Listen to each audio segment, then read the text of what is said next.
താണ്ടി വരണുണ്ട് കളരി മക്കൾ ഞങ്ങൾ.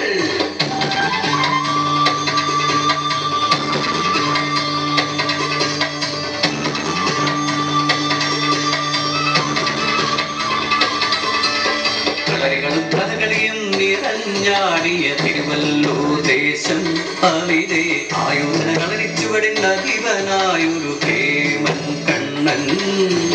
തിരുവല്ലൂർ കാവിലെ ഉത്സവനാളിൽ ചോടുവച്ചു മെയ്യുറയ്ക്കും നേരം കണ്ടു ആട്ടക്കളരിയിൽ വെച്ചവൻ ദേവയെ.